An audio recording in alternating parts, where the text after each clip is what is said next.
Welcome on in. This is the RotoWire Fantasy Football Podcast. Today we are going to dive into Mario's latest rookie best ball rankings, guys to target, guys to fade at their current ADP. A lot to get to on this episode. Let's get it rolling.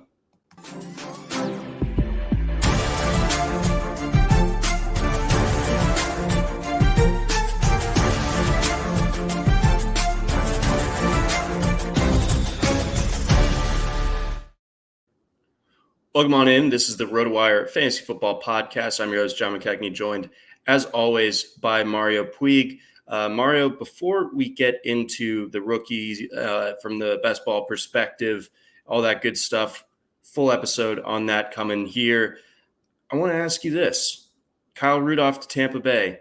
Is Kyle Rudolph washed, or did he just have to play for the 2021 New York Giants? That's almost like a philosophical, there's no answer, there's all answers permitted kind of thing. I don't know. It's a case where I think he was always overrated as a prospect. Like, yeah, Notre Dame, it's easy to forget when he was there, he was kind of hyped as almost like at the time you would have said something like Jeremy Shockey if he wanted to be flattering to a tight end prospect. And I think people were hyping him kind of like that, or like at least like a Greg Olson, somebody like that.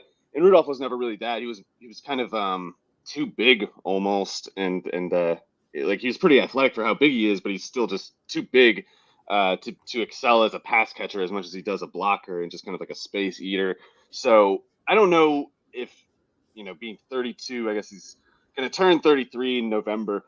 I don't know if any of that is going to change that dynamic at all, but he's probably going to be a really good scheme fit for the Buccaneers, and it also, if nothing else, kind of takes some pressure off of Cade Otton, the Washington tight end, who has had some really productive moments and might actually be a steal pick for them, but has also had a ton of injury issues. And Right. he's not a bulky tight end. He's almost like another Brait type, like 250 even kind of guy, more athletic than hulking. So I still don't know if I don't know if I take it for a given that Rudolph would even lead the team in tight end targets. It still could be Brait or Otton, but I would expect Rudolph to start. And I think like the more Rudolph plays, the more of a like Bruce Arians looking offense it would be. So I don't know.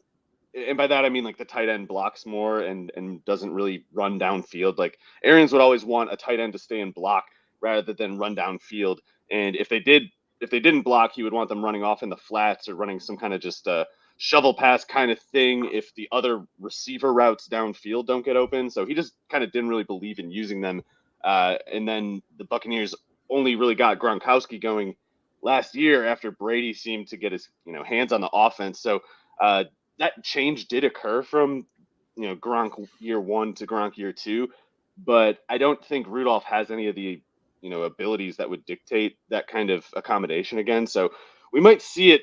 I don't know. We just might see him kind of block a lot, and certainly he could catch some touchdowns. Like I guess I should have said he although he's more of a blocker, I guess he's always been pretty good in the red zone. Like he's always good at playing, that box out kind of. When the field gets small, he's still big, so he kind of can just keep the ball away at a certain point. And if they're getting into scoring range as often as the last 2 years, he could probably catch like, I don't know, 7 or 8 touchdowns, even if he's only catching 40 passes. So that's on the table. But I don't think he's going to catch like 50 passes or anything like that. I think it's if he's useful in fantasy, it's because he scored a lot. Okay, so how do you go about it then for drafting purposes? Obviously, the ADP will climb up a little bit now that he's kind of back on the radar a little bit, and then what do you do if you have some Cameron Brate exposure? I may or may not be asking for myself. Yeah, I can't remember if I made any Brate picks. It would have been very late, just because he's a weird player because he was a pretty good athlete coming out, and he's played, I think, even as recently last year, a lot of slot receiver for the Buccaneers, and yet he did nothing as a pass catcher. The targets that he got were just awful. So I don't know. I don't know if some of those targets were just kind of like low quality targets and he was stuck sort of setting a lot of pick routes and things like that. I don't know if that's why he was so unproductive, because he was productive earlier in his career. Right. And did he have some kind of like catastrophic injury? I can't remember anything. That he's not that old, so I don't know why he would have fallen off so horrifically. But in any case, if he keeps producing like last year, then yeah, Brait might not get a whole lot of playing time. Like Otten, if he stays healthy, which I don't think we can really take for a given, I guess. But if Otten stays healthy, he might kind of just hit Brait right there if they're mostly going to be doing lighter tight end work and slot receiver type tasks. They would profile for that, and Rudolph would not. And so it's one of those two. If it's one of those two, but yeah, I just don't know. I don't know if it's Brait from 5 years ago, if it's Brait from last year. Last year, Brait probably doesn't play, probably doesn't do anything if he does play. But I just don't know, and I just I don't know. I think the people who got Rudolph in like the fishbowl in 2 tight end leagues, they got to be pretty happy with it because it's presumably free. But and I guess people who do have Brait in I don't know. I guess you generally have them in best ball if you're drafting this early. But if you do have a league where you cut players and pick up players, you might want to kind of pivot to Rudolph if you do have Brait, if you need something from Brait. I think I scooped Brait in like the 19th or the 20th of my fishbowl. So yeah, I and think him too is a reasonable pick there. It's like maybe one of these guys does something, but it's just I don't know how to tell which one. Yeah, it's going to be weird, and the receiver room is so talented there, especially if Godwin is able to hit the ground running. That with no Gronk, it just doesn't feel like Brady is going to feel really inclined to go to these tight ends unless that there is some sort of chemistry that we didn't know about or that develops quickly in the case of Rudolph. But either way, it just kind of feels like you were saying. This offense might trend a little bit further away from using the tight end as a featured pass catcher. They really targeted slot receivers in undrafted free agency too, like all of Jareth Stearns, that Utah State one, and even Kalen Geiger from Texas Tech, I think is underrated. So all those guys are slot players. Jalen Darden didn't do anything last year and didn't get into the offense, apparently because he didn't know the playbook very well, and that almost explains all of why he was always playing outside receiver and basically would just do like bubble screens and stuff rather than play the slot, which is where you expect him to play. So them with Gage, and then of course if Godwin does come back, they're suited to play a lot of 4 wide this year, or it seems like they might be interested in doing it.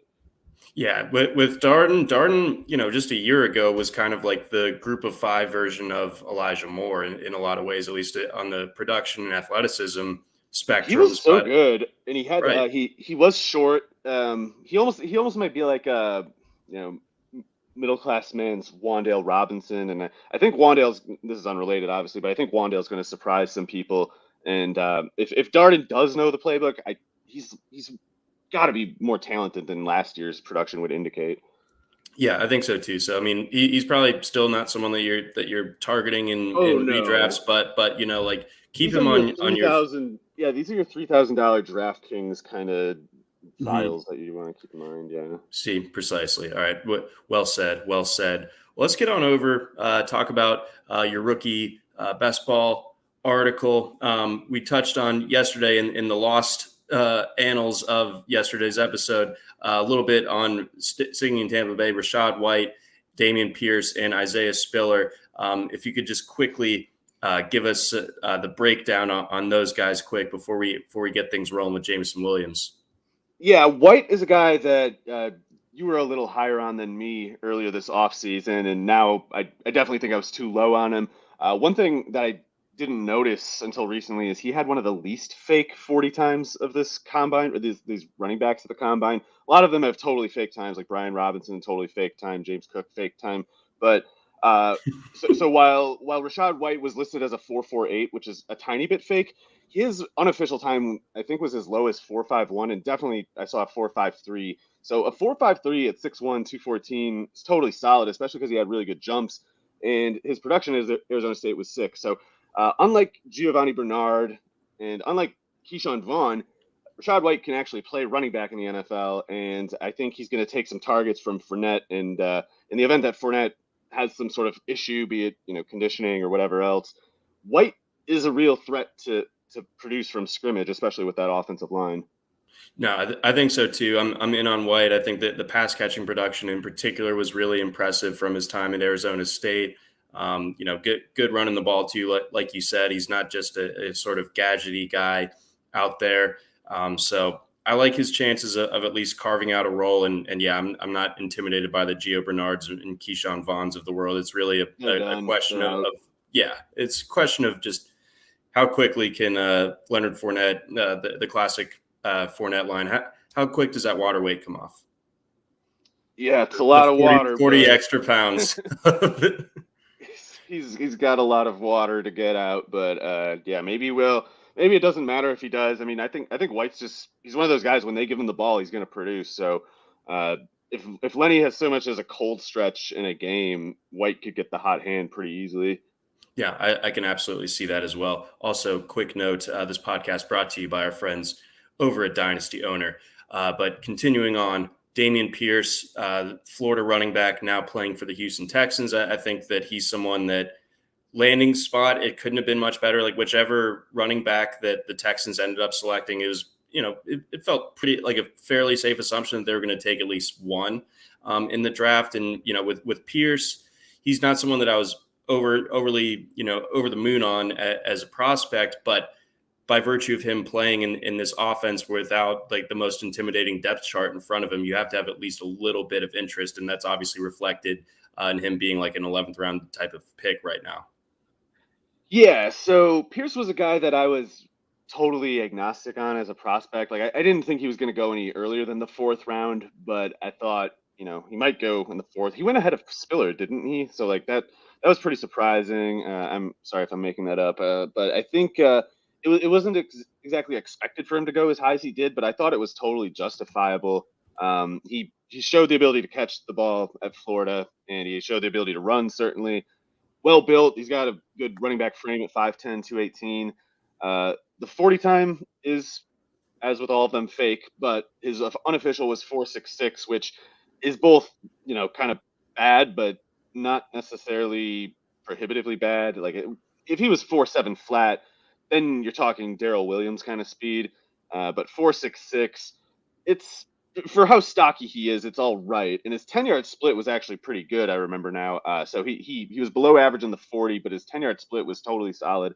So if he can scale up the production that he showed at Florida, and he both as a runner and receiver pretty much killed it, then he could be a 3-down player, but we don't know because he only had 100 carries last year. So he dominated on those 100 carries, but we don't know if he would maybe lose a step if he had to run as hard as he does for 150, 200 carries.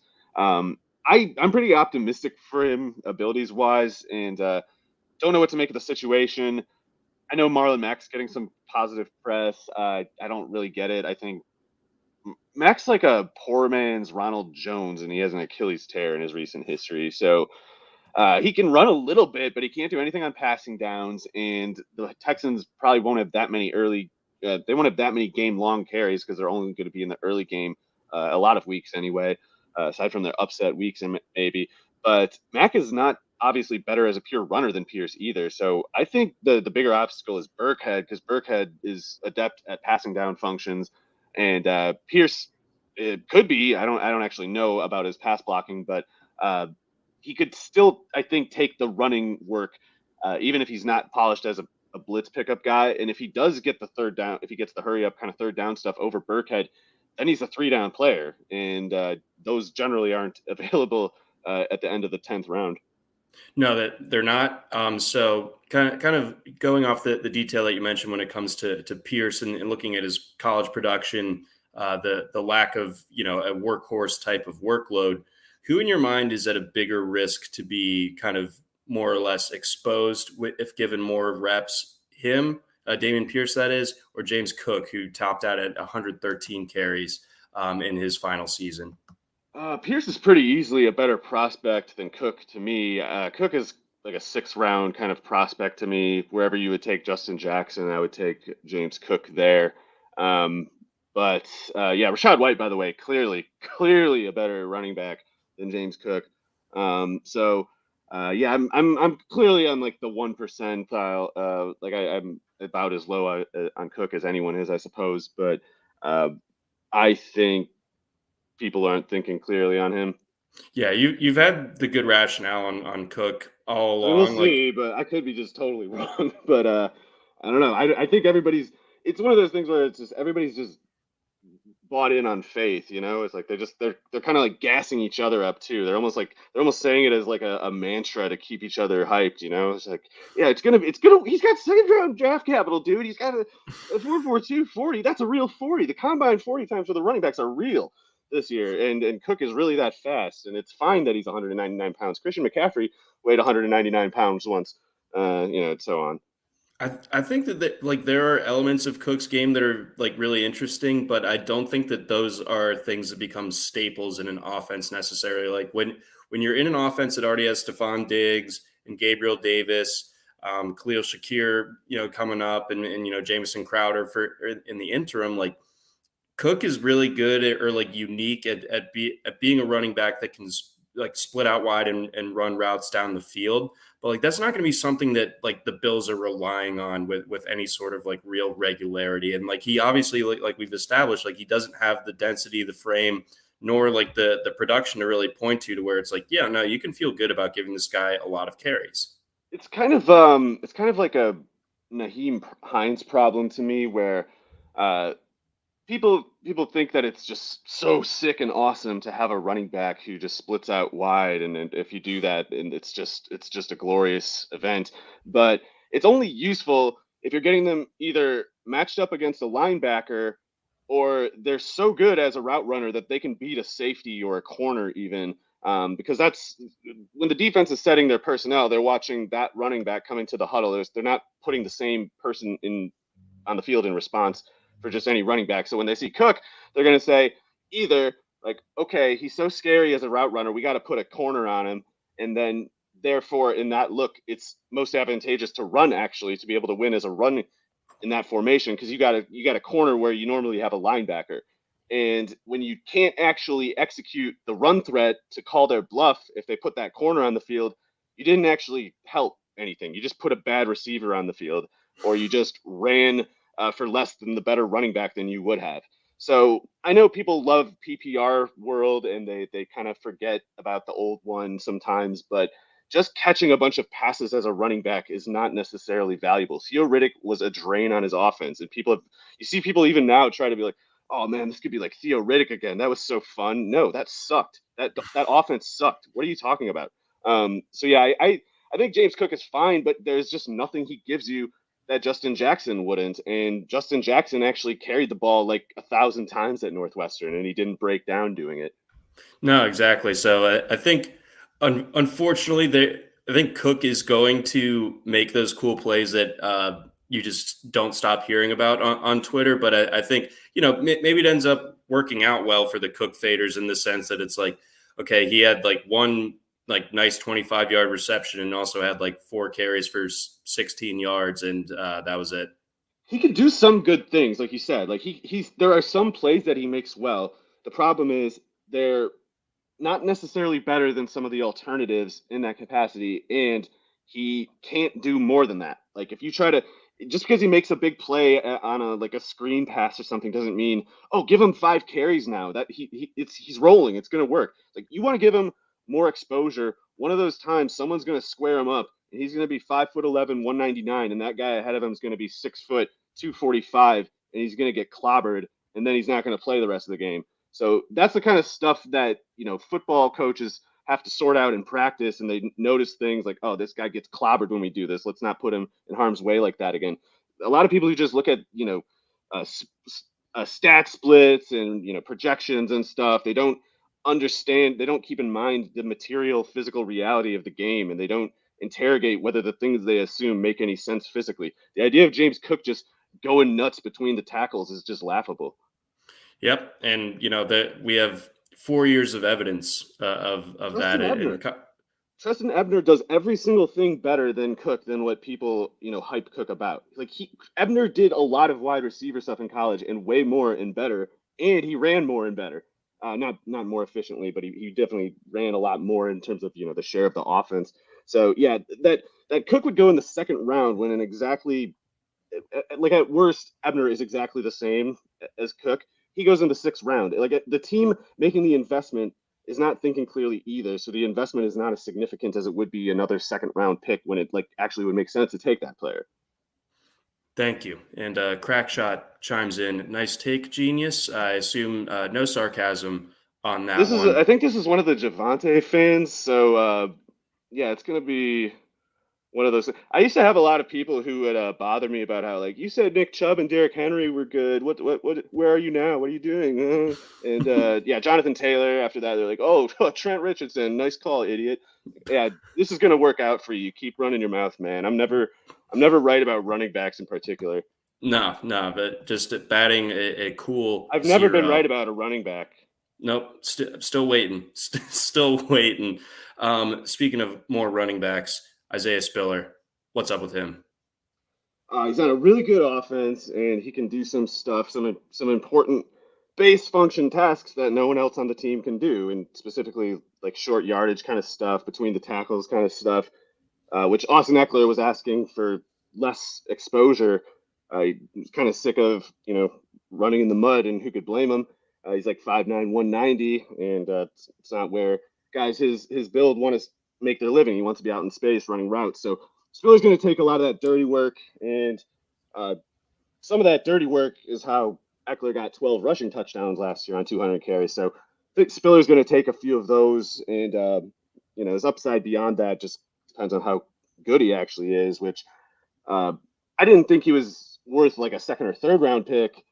And I wasn't exactly like racing to make the pick in the 4th round, but I thought he was a totally good pick there. And if he turns out to be good, it's like, why would a generally good running back in this offense not be valuable when, the lead running back is also a receiver halftime? Right. And, again, like you mentioned, the Chargers are going to be in scoring range plenty. And they don't really have much in the way of tight ends. So maybe that short yardage run game gets a little bit more featured down there, and Spiller, does fit that mold pretty nicely. Before we move on over to Jamison Williams, we got a message from our friends over at Blue Wire. And we got a message from our friends over at Dynasty Owner. Do you love fantasy sports? Are you ready for a new challenge this year? Dynasty Owner is the new way to play fantasy football with real NFL salaries, adding the strategy of running an actual franchise. Dynasty Owner provides a unique and challenging experience that will test your skills as an owner and general manager. You'll have complete control over your team's future.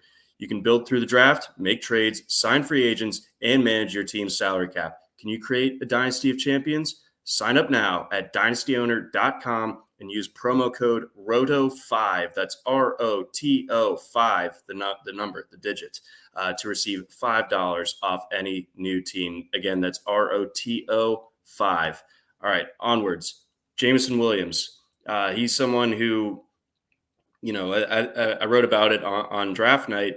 I couldn't be more optimistic for the future for Jamison Williams, but I really just couldn't be much more pessimistic for the rookie year outlook. And like that, rarely do I have a chasm that big between like the long-term outlook and, oh, this is going to not go so well his rookie year. And I'd be happy to eat the crow if he ends up actually playing well, but I just don't see it between the ACL injury and the time that it happened, January. And then in addition to that, playing with a guy in Jared Goff, who, led the league in lowest average depth of throw last year. It just, those two kind of skill sets just don't really match up. And then you add on the injury factor. It's like, what are we looking at for this year?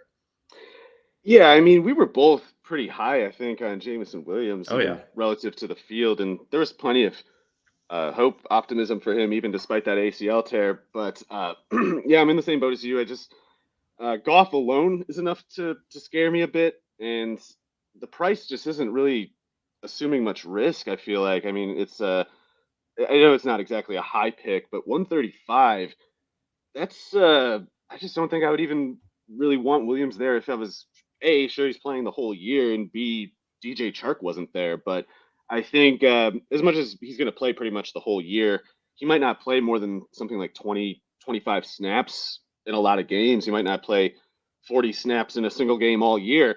And part of that is, yes, just acclimating him slowly, probably not giving him many, slot routes. You're probably not giving him that many different assignments. You're probably having him focus on kind of one area this year.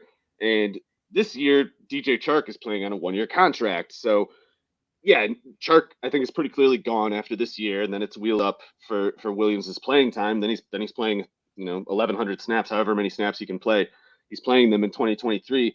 But this year, I think you're looking at more of something like, I don't know, 550, 650 snaps, and then Jared Goff is the quarterback. So, and even before you get into the efficiency issues with Goff, or even like the target viability, like even getting looked at by Goff when you're running 17 yards downfield, it might be a non-starter. But even aside from that, Amon-Ra St. Brown and T.J. Hawkinson, DeAndre Swift, they're going to get a lot of targets. It's not going to be easy to draw targets from them, and then Chark too. So I just don't see the way Williams gets it going, at least not at this price. Maybe if he started falling to like, at least the 15th round, I'd rethink it. But right now, it's just no thanks.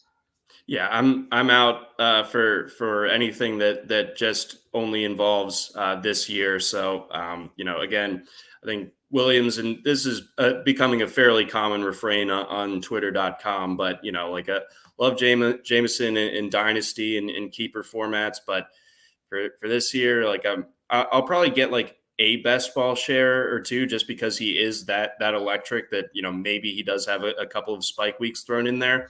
But I think in general, it's not going to be a good investment that results in a lot of consistent production. Like you said, like in addition to the Goff variable, that they have a bevy of good pass catchers that fit a lot better with what Goff likes to do with Hawkinson and Amon-Ra St. Brown. So it's a no for me, dog, as Randy Jackson would once say. Yeah, and I'm not even really interested in Chark either. And I think Chark's clearly one of the most underrated. Those guys, Chark and Jameson Williams, this year anyway, are there to clear out space for the other guys, more or less. Yep, exactly. So let's move on over to another receiver with a very similar ADP to Jameson Williams, and that's Jahan Dotson. Looking back to NFC data, since dating back to July 1st, Dotson actually slightly ahead of Jameson Williams now at 145.93 versus Williams around 149.62. But the highest pick for both, Williams at 99 and Dotson 115. So the highest person on Williams has been much higher on him than Dotson's biggest fan. But I like Dotson a lot. I think we kind of have a similar issue here, though, when it comes to the quarterback question. Yeah, it makes a lot of sense that Dotson would be going higher in NFFC. They're aside from the PPR point, making it a little bit different. It's just sharper, and Dotson should be going ahead of Jameson Williams, no matter the format. It's just not even close, in my opinion. Even if Curtis Samuel stays healthy all year, which doesn't seem like something you want. Play at least 850 snaps, something like that. I mean, he's polished. He's ready to play 3 downs right now. So, and with those 3 downs, I think he could be, very productive player, very effective receiver. Just don't know about Carson Wentz, and maybe Wentz somehow plays better than he did with the Colts. Sometimes Scott Turner's kind of close. I generally don't like his judgment with personnel, but sometimes Scott Turner has some decent offensive ideas. And maybe Wentz gets a little better for it, and maybe Dotson benefits from it. I don't know. I think I'm really pessimistic about Wentz playing well in any scenario. So I love Dotson's abilities. I'm probably not going to pick him that many times. If I'm picking him, it's probably because I got myself in a situation where I kind of just need a receiver, and I hate all the other options. To kind of borrow a line of thinking of yours, sometimes when it comes to talking about like bad offenses, you're projecting Washington for what, like 3,800, maybe 4,000 passing yards, something like that. And McLaurin gets, X percentage of that share. But, that even if it's ugly as sin, they're still at the end of the day, there's still going to be passing yardage in this offense to go around, Yeah. And I'm not expecting like Logan Thomas. They don't have any other tight ends, right? So I don't think the tight ends are going to do that much. J.D. McKissic is going to get a lot of targets and not do a whole lot with them. If Wentz gets to like 4,100, 4,200 yards, then Dotson over under probably like, I don't know, like 800 or something almost. Yeah, that's the number that popped into my head as well. So yeah, I mean that's all there. I do need to get some more shares of Dotson. I think. And you like him? Obviously, we were just talking NFFC, so full point PPR scoring, but underdog, same deal. Yeah, I mean, I think maybe he's a little more bankable, I guess, in PPR, just because I don't know. I don't expect Wentz to throw a lot of touchdowns exactly, but I don't want to rule out Dotson being pretty much just as valuable in half point PPR. I think he's an explosive player, and if the passes are on target, I don't see any reason why he wouldn't produce yardage and maybe some touchdowns because he is fast. He's definitely elusive. It's like at Penn State, he was a workhorse guy, and he didn't do KJ Hamler stuff, but that's you can't really do KJ Hamler stuff when you're getting targeted every 4 plays. Yeah, the target share for Dotson was nuts. He was such like a free space in DFS last year. Sticking with Washington for a second, have we already given up on De'Ami Brown? I haven't, but I mean, he's got certain limitations. He wasn't quite as fast as I think you want a player of his skill set and build to be. Like he's pretty skinny, and um, he's better situated downfield, I think, than in toward the sideline than over the middle of the field or underneath. And I know he made some plays in those parts of the field at North Carolina, but I think it was one of those cases where it's like you can get away with it here, but not in the NFL. And then if you're reduced to kind of a peripheral specialist kind of function, you need to be really good at it. And if you're a speed specialist, you need to be actually fast. And he's pretty fast, but he's built like Will Fuller, but he runs a 4.47 or something rather than the 4.3 whatever Will Fuller ran. So the production that De'Ami Brown showed at North Carolina, I think, indicates that he has real skill within that function. And I think if with like a better downfield passing quarterback, he could still get it going. He still is young. I mean, he was an underclassman receiver prospect, so sometimes the first year just goes horribly, and sometimes it just doesn't mean that much. But in the meantime, he's at the very least not going to play unless Samuel gets hurt. All right, so we're looking at De'Ami Brown when Sam Howell takes over next year. All That's right, when that's when we go. we're going, yeah, all in at that particular second. Yep. So We I'll might be see waiting. Howell this year, by the way. If Wentz does what he did in Indianapolis, yeah, we might see Howell this year. Oh boy. Yeah. All right. So I'm for it. um, Why not? yeah, I guess like if you're a So Washington many other fan, dumb things. Why not this? It's cool. yeah, see, at least it's cool. At least there's that. Let's move on over, sticking in the NFC East. Jalen Tolbert, someone that we've talked a little bit about of late and just kind of identified him as someone who, if you're taking a look at the rest of the Cowboys receiving depth chart, beyond CeeDee Lamb, nothing's really nailed down so much. So I think at the very least, Jalen Tolbert has a chance. I don't think it's quite as much of a lock as some people want to believe on Twitter. But I do think that I'm more interested more interested in betting on Tolbert making that happen than I am in investing in a recovering from injury Michael Gallup or a James Washington, who I think we already know kind of who he is at this stage. Um, I'm a little more open to Washington doing something, and he's so much cheaper. I actually do prefer him an Okay. underdog over Jalen Tolbert. In the draft I did yesterday, went in the 11th round, which the receivers were maybe going a little higher than usual, but I'm definitely not interested there. I'd be interested more like in the. I would want to wait till like the 15th at least, but more realistically, the 14th. I believe he tends to go in the 13th, late 12th, something like that. Tolbert is interesting, and he's definitely not a player that I want to fade exactly. The thing that he has going for him is he can play slot or outside, and while he's not a burner, and you don't really want him running like 20-yard posts all that much, he has the skill set, the acumen to kind of play downfield a little bit.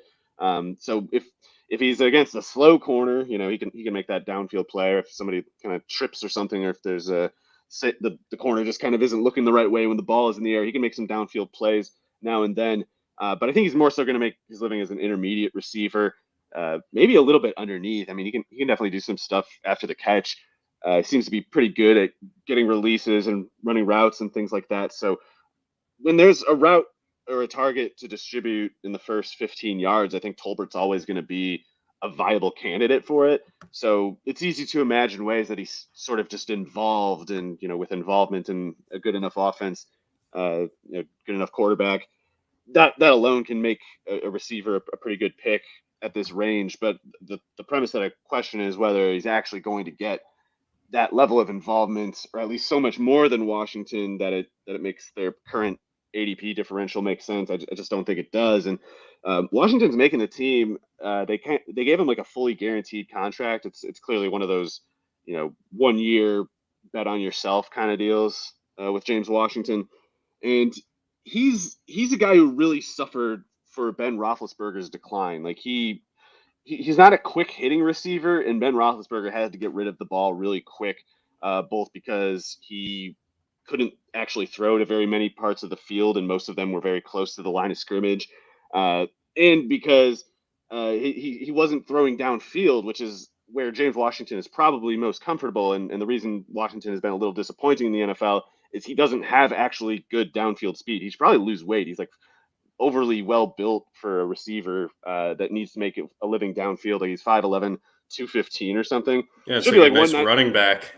Yeah, he's built like like Damien Pierce, and he's trying to run like 40-yard fly routes in the NFL. And like, yeah, maybe you're fast enough in the Big 12, but not here. The thing is, in Dallas, he might be fast enough to get open on some post routes, especially because the defense isn't going to be paying much attention to him.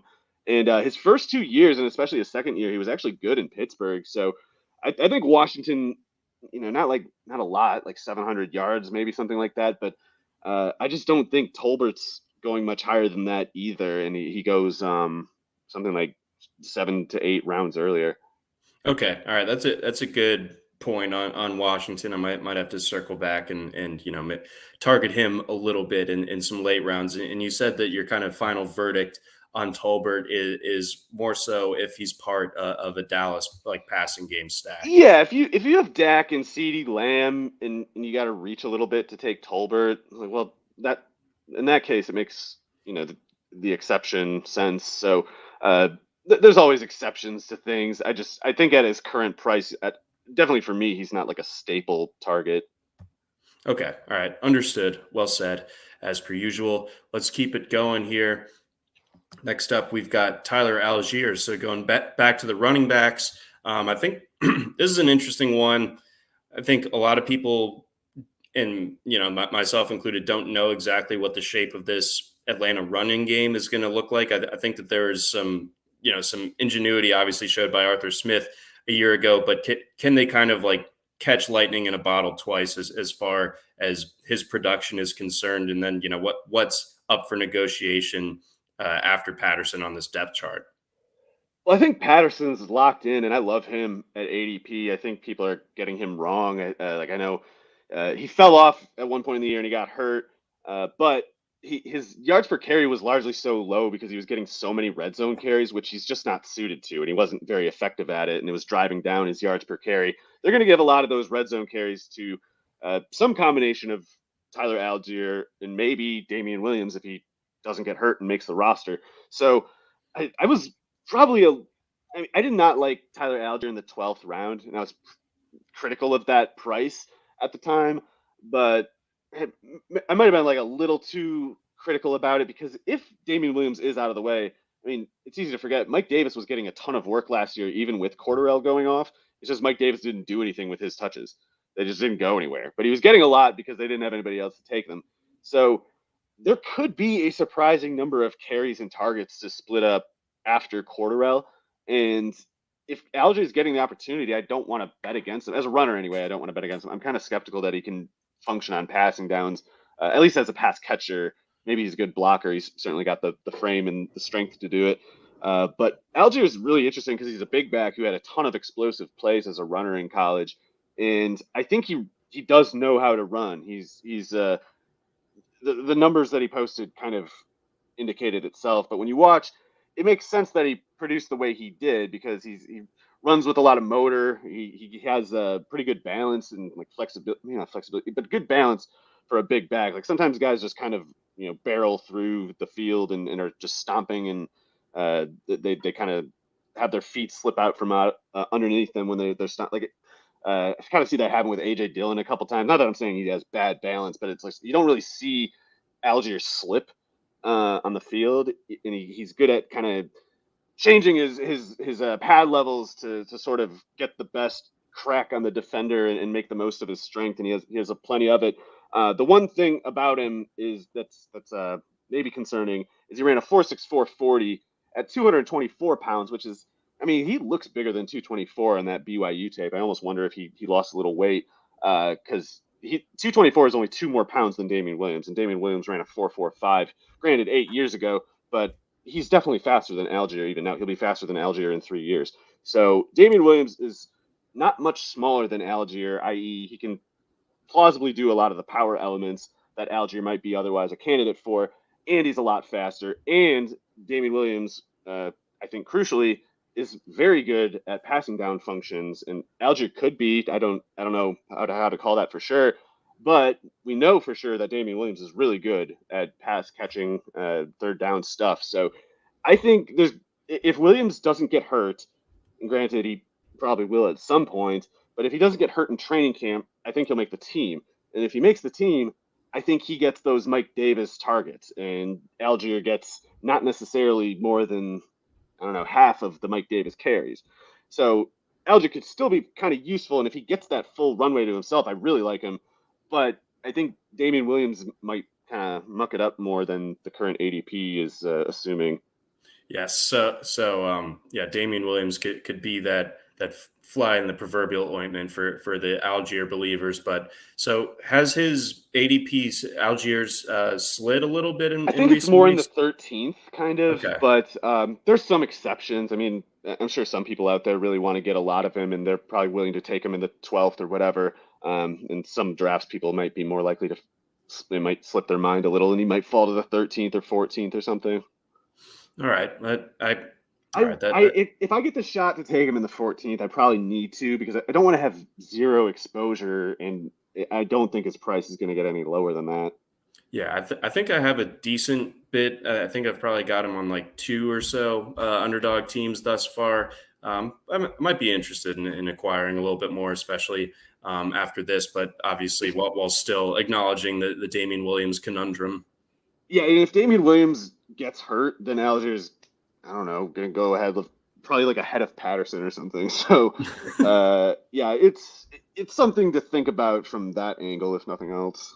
Yep, absolutely. All right, let's get on to someone who, if I'm reading the tea leaves correctly, if I've been paying attention at all over these last 6 months or whatever, maybe not super excited about Tyrion Davis-Price. Yeah. So whatever, he might be the next Jeff Wilson or something, but Jeff Wilson's already the next Jeff Wilson, and we already saw last year that the whole thing about like you have to give deference to draft capital. There's no way a coach who very handpicked a running back himself in the 3rd round would let a 6th rounder play ahead of him. That's not how this world works.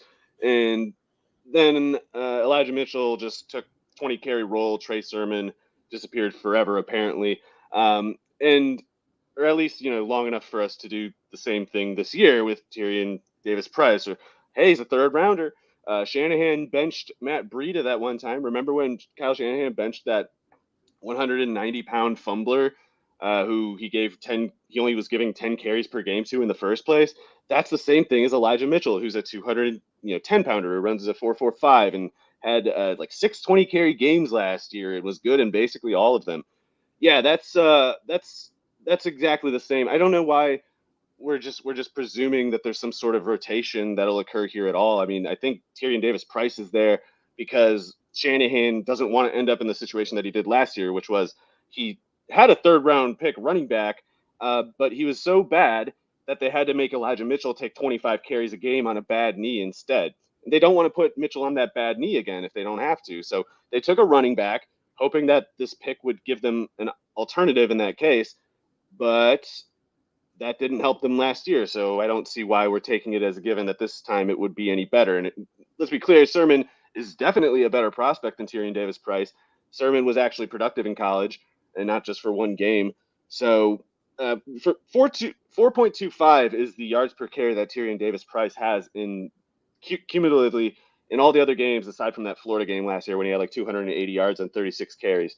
So I don't know who the last running back to get drafted even and have that low of a career yards per carry is. And I don't know, certainly not in like the day two kind of discussion. I can't think of any player who did that. The last running back that I can remember who was that unproductive and still was somewhat hyped and got drafted in the first 4 rounds, there was Jamie Harper out of Clemson, who was this big, fast guy who sucked, but he went in the 4th round because he was big and fast. And even worse yet, there was Chris Henry from Arizona, who was this 230-pound guy who ran a 4.44 or something, which got him drafted in the 2nd round, even though he averaged like 3.2 yards per carry at Arizona. Those are the only 2 players I can remember who have production as bad as Tyrion Davis-Price, and he's a worse athlete than both of them. Right, but yeah, like I think that during like the kind of pre-draft part of the off season, we spent infinitely more time talking about guys like Pierre Strong or Kevin Harris than we did TDP. Like Davis-Price he was like in my trash bin. I didn't think he was. I was like, this guy's not getting drafted. Are you kidding me? No. So I mean, and like you said, he had all of one good game during his time at LSU, and it's not like they've been like churning out these crazy running backs in recent years. Right. So the other thing people like to do with Tyrion Davis-Price, the things that some people like to repeat that they heard previously and or otherwise just guess and hope is true, is that Tyrion Davis-Price is a power element, or he's an athletic alternative to Jeff Wilson. He's pretty much the same athlete that Jeff Wilson is, and after being listed at 223 or 232 between there at LSU, he came into the combine at 211, and he ran a 4.4. He ran a 4.58 unofficial, so he actually ran a 4.58 at 6'211". So he's either at 6'211". By the way, he is both too skinny and not fast, And he had a bad vertical jump too. Yeah, you're just getting annihilated at 6'211" as a slow running back. Like you better run like the wind if you're that skinny. He definitely doesn't do that. And if he's running a 4.58 at 211, and the theory is like, oh, well, we're gonna bulk him back up to have a real bruiser.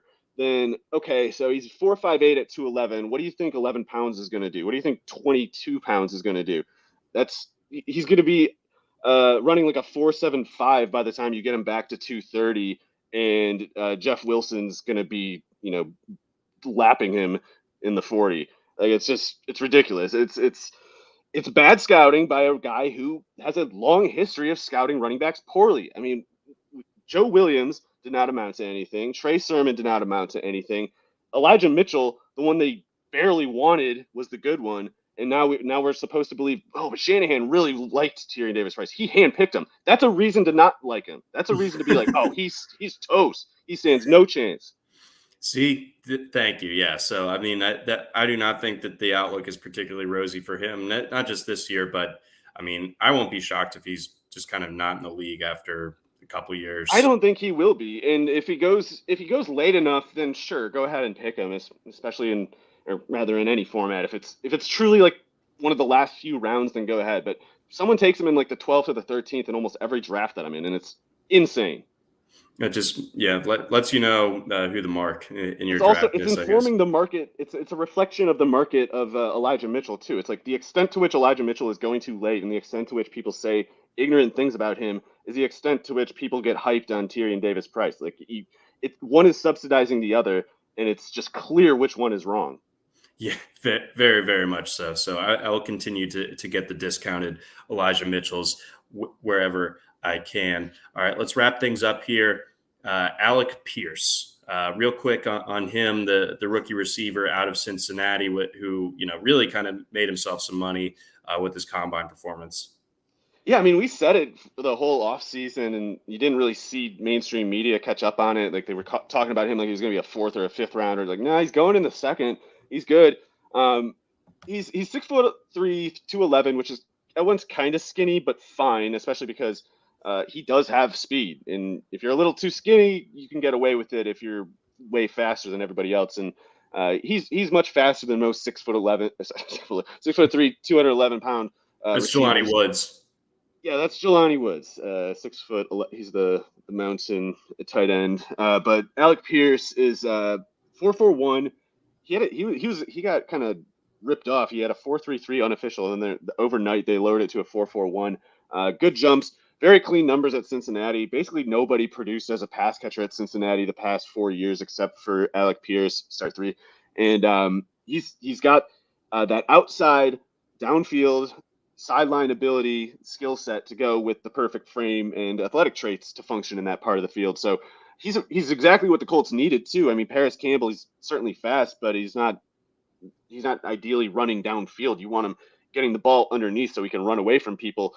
Alec Pierce is perfectly suited to running those routes. Like he's at risk of decoy stuff, but he's also better at running those routes than Campbell is. So he especially off play action, running like a post route downfield could be really tough to stop. So maybe Pierce only gets something like 60 targets. I bet he gets more. I bet he plays something like 850, 900 snaps and gets to at least 80 targets.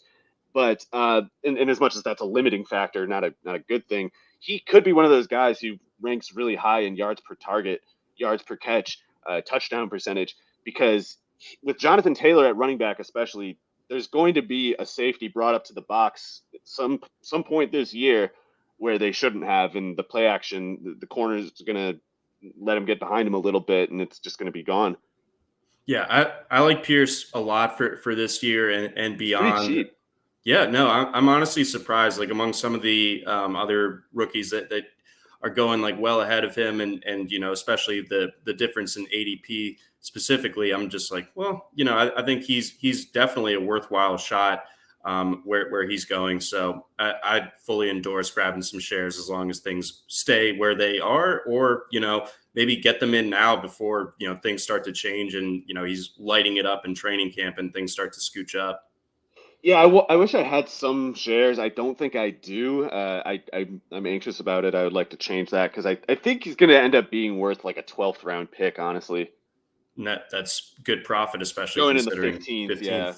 So love that. All right, that's going to round things out for us here today on the RotoWire Fantasy Football Podcast. Again, brought to you by our friends over at Dynasty Owner. For Mario Puig, I'm John McKechnie. Thanks for listening.